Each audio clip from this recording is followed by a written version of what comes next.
Hi everyone, it's Mama Robin. Been a while. I've had a lot of changes again. I gotta get back on a schedule. I swear I will. Monday nights, new schedule. Upload video, do everything. Alright, so we've been doing my life with a psychopath, my 11 years of psychopath. And first of all, this person's never been officially diagnosed. I think he would be, but he hasn't. Second of all, I don't claim to be a medical doctor of any kind, so, take this with a grain of salt. And third of all, I'm not making light. If anybody needs help, or if you know somebody needs help, has any mental issues, please do that, because that's the most important part of this. The main reason why I'm doing these is because there might be somebody out there in the same relationship that I was in. There might be somebody out there that needs my help. If they see this, they understand this, they might get that help. So, welcome if you've never been here before, and if you have. Right now I'm working on a series, my 11 years as a psychopath, but I do other stuff too. Matter of fact, when I finish this, I got a new project I'm working on. So, I think we left off with number 6.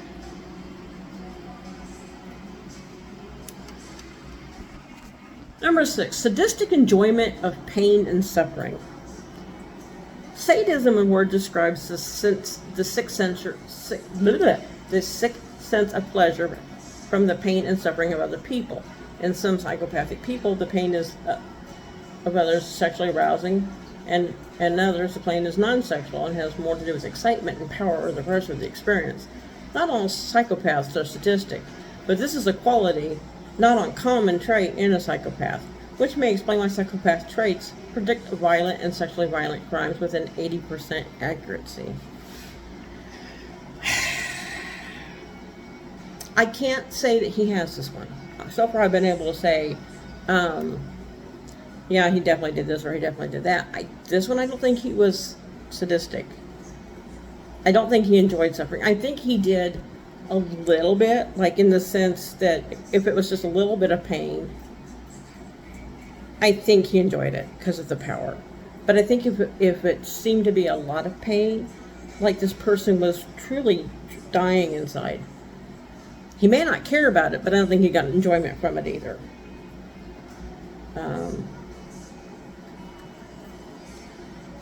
I don't think he was sadistic. I mean, I'm not trying to give him, I'm not trying so much to give him credit or give him excuses.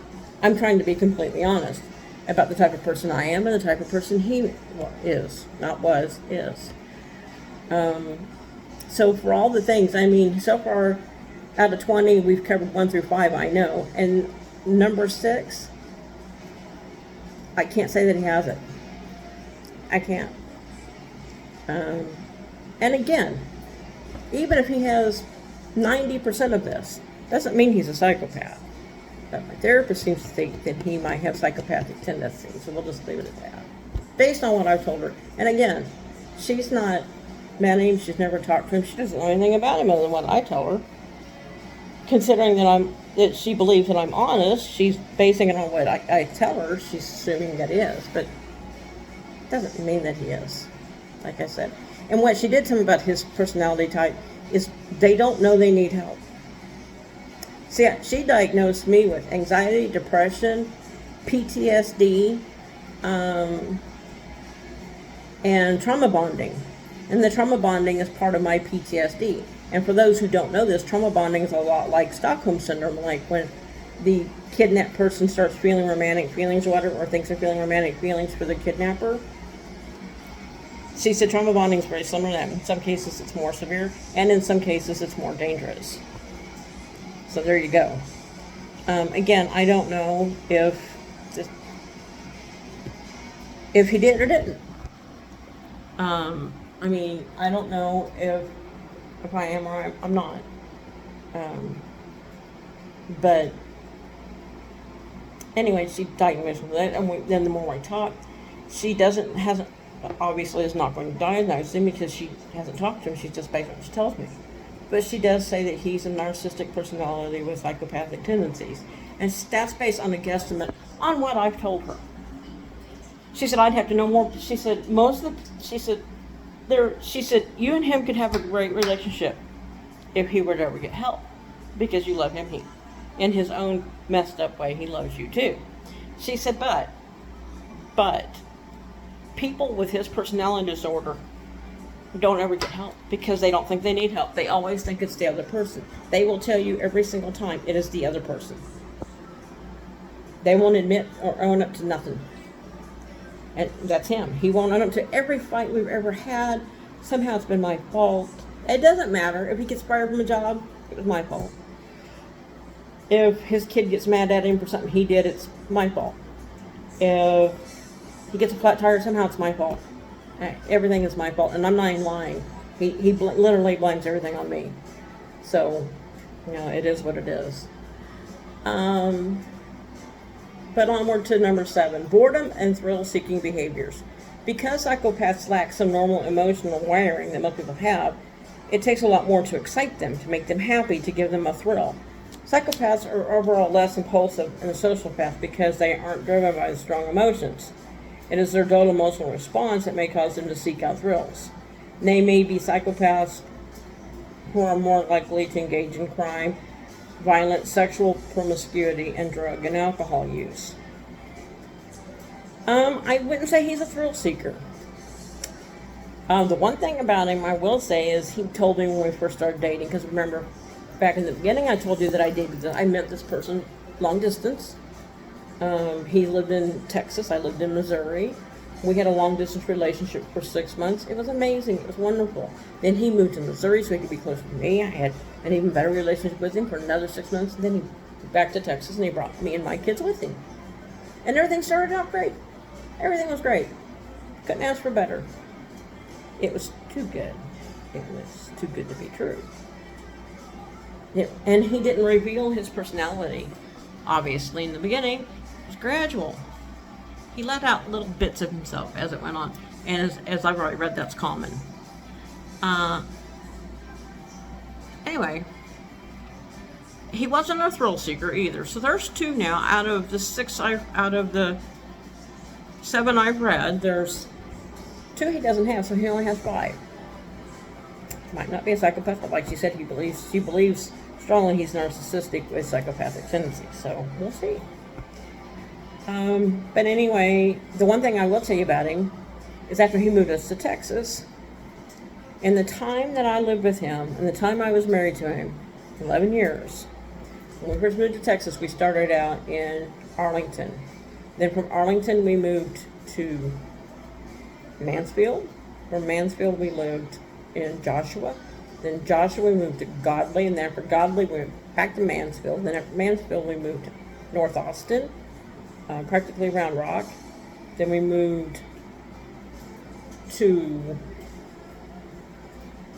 after Austin, we moved to Bastrop. After Bastrop, we moved to Cedar Creek, and then Cedar Creek to the town we're in now.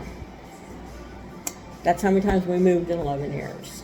And a lot of times it was spur of the moment because he was a cable installer. He would always try to get, if he didn't feel like he was making enough money, he would start looking for another job. And a lot of these cable places he was going to work for would be offering sign-in bonuses or whatever. So he would go to whoever was going to pay him the most money, which required moving. So we moved a lot. We moved a whole lot. And a lot of times it was a Friday night. He'd come home on a Friday night and say, pack the shit, we're going to move this weekend. Where are we moving to? Well, depending on where we moved is what his answer would be. And it would be based on whoever was paying the most money.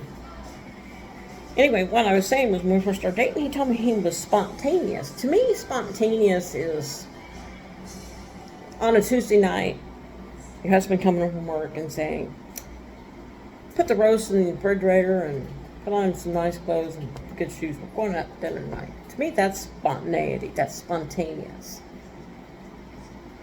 Us moving like that, he called it spontaneity. I call it chaos. But anyway, no, I don't think he was bored. Well, boredom is part of his problem, but he's not a thrill seeker. Although he does get bored really easy. And I think that's part of the problem with his relationships, why he walks out on them. He gets bored. And instead of trying to work on the relationship, he just decides to go. The women that he's left because he worked are probably better off. He didn't leave me. I had to leave him. But like I said, that's where we're at. That's what he did. So next Monday I'll be back. If you like this video, please, or actually, yeah, if you like this video, hit the like button. It'll help me out. If you want to see more of this, hit the subscribe button, ring that little bell. That way you'll know when the next videos are coming out. If you know somebody that needs help, help them get the help. Go get help yourself, whatever, because I'm not making light of this. I want everybody to be safe. That's why I do this. And if you want you to understand that I am not a medical professional of any kind, I don't know. I honestly do not know if he needs my help or not. I don't. But this is where I'm getting my information from, choosing therapy. And there's the suicide hotline.